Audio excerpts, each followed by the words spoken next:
ज्ञान यज्ञ की इस अनोखी कक्षा में आपका स्वागत है। मैं हूं आरती।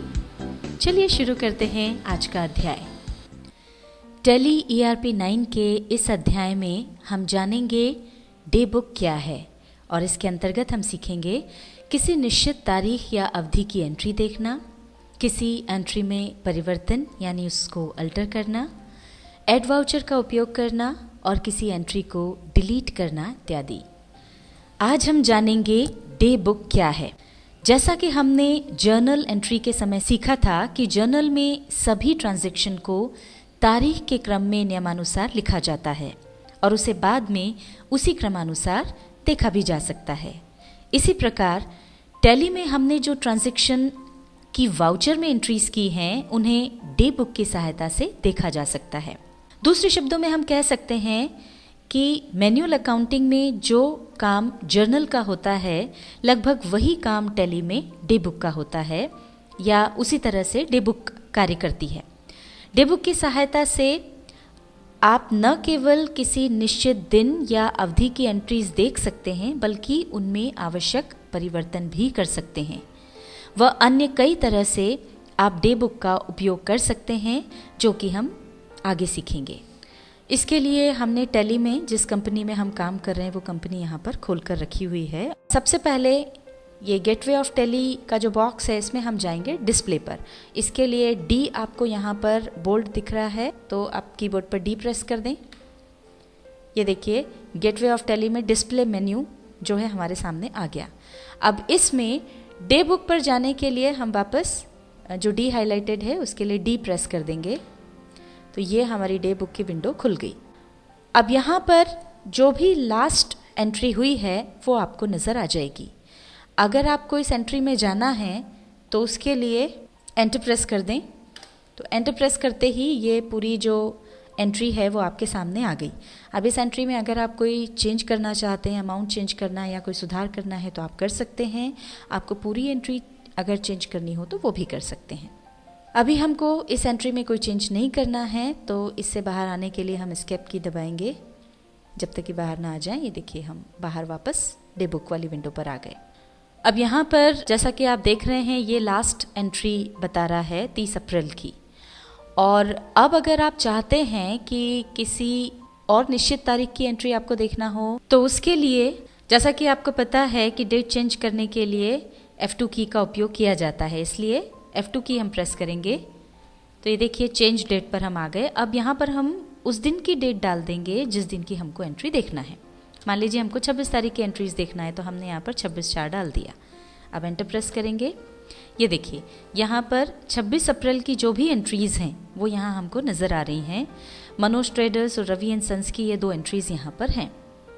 अब यदि आप किसी पीरियड की एंट्री देखना चाहते हैं, मान लीजिए आपको पूरे अप्रैल महीने की एंट्री देखना है तो उसके लिए हम जाएंगे यहाँ पीरियड पर। इसके लिए देखिए शॉर्टकट की यहाँ पर दी हुई है अल्टर F2। तो अब ये देखिए चेंज पीरियड यहाँ पर आ गया। अब जिस तारीख से जिस तारीख तक की एंट्रीज आपको देखना है वो यहाँ पर लिख देना है। जिस तारीख से देखना है, हमको पूरे अप्रैल मंथ की देखना है इसलिए यहाँ डाला 1 अप्रैल और 2 यानी कब तक, 30 अप्रैल तक। तो यहाँ पर हमने तारीख डाल दी 30 अप्रैल। अब एंटर प्रेस करेंगे। ये देखिए 1 अप्रैल से एंट्रीज यहाँ पर दिखना शुरू हुई तो ये पूरी 30 अप्रैल तक की एंट्रीज यहाँ पर हैं।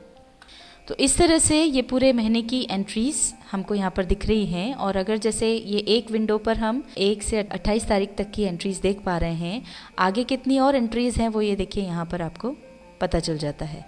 अगर आप 30 तक आ गए हैं, ऊपर कुछ एंट्रीज निकल गई हैं, जैसे हम ये डाउनवर्ड की से नीचे तक आ गए, जितनी एंट्रीज है वो हमने देखा कि भाई ये 30 अप्रैल तक की एंट्री है तो ये ऊपर कितनी एंट्रीज छूट गई हैं वो यहाँ पर आपको पता चल जाता है।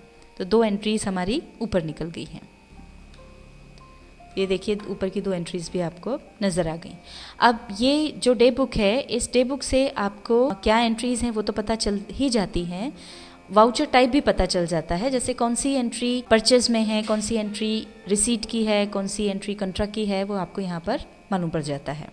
और अगर आपको इन एंट्रीज को डिटेल में देखना हो तो आप यहाँ डिटेल्ड पर जाकर देख सकते हैं। इसके लिए शॉर्टकट की है अल्टर F1।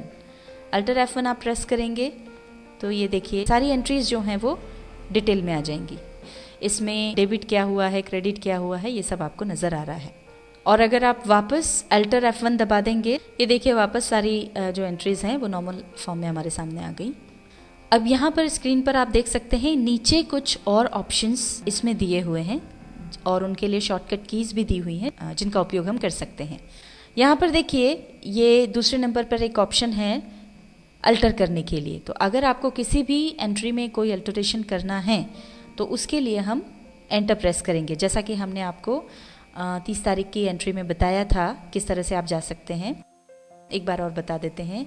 मान लीजिए इस 26 तारीख की जो एंट्री है इसमें हमको कोई अल्टरेशन करना है तो हम ये नीचे इस पर आएंगे और एंटर प्रेस करेंगे।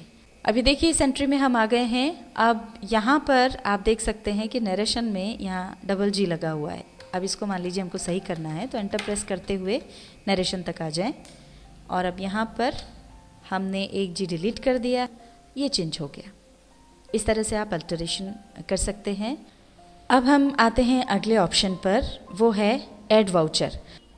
अभी देखिए यहाँ पर हमको सारी एंट्रीज नज़र आ रही हैं। अब मान लीजिए हमारी कोई एंट्री छूट गई हो और हमको वो एंट्री करना हो तो इस ऑप्शन की मदद से वो हम कर सकते हैं।